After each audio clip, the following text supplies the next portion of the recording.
Ohri, antik adıyla Liknidos, yani Işıklar Tepesi.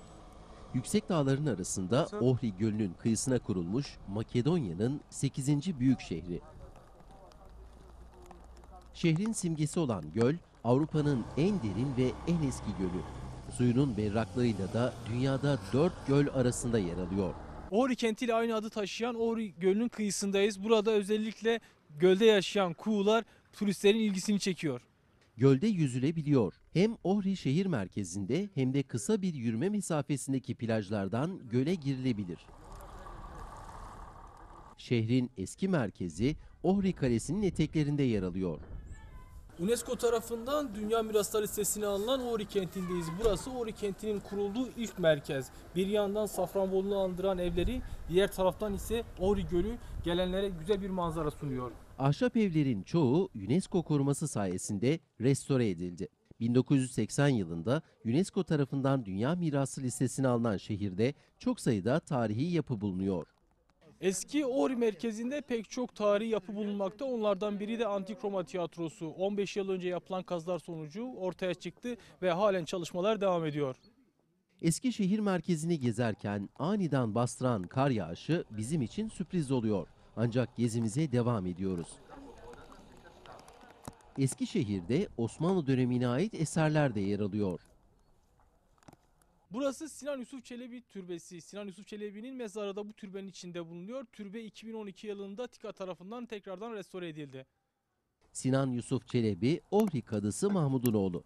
Yusuf Çelebi, Osmanlı döneminde Balkanlarda en eski vakfı kuran kişi.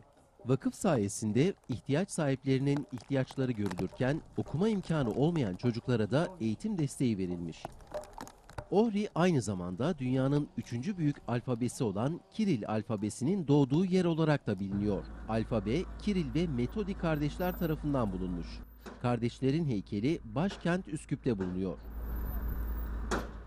Şehirde oldukça fazla kilisenin olması dikkat çekiyor. Makedonya'nın kurucusu Çar Samuil, Ohri'ye yılın her günü için bir kilise yapılması emrini verir. Emri yerine getirilen Çar için 365 kilise yapılır. Zaman içerisinde çoğu yıkıma uğrar. Şehirde günümüzde 40 büyük kilise yer alıyor. Şehir tarihi dokusu ve doğa güzellikleriyle turizm şirketlerinin gözdesi.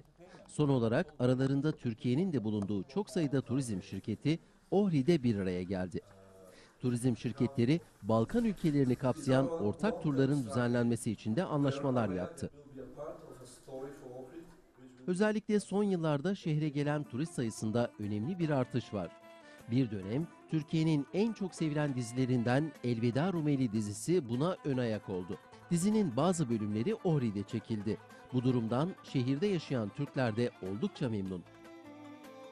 O kadar güzel bir reklam yaptı Makedonya hakkında ki yani sözle anlatamaz. Makedonya hükümeti isteseydi bile, ne kadar para dökseydi bile yani böyle bir reklam Makedonya için, Ohri için, Manastır için yapamazdı. 2015 yılında Türkiye'den çok sayıda turistin şehri ziyaret etmesi bekleniyor.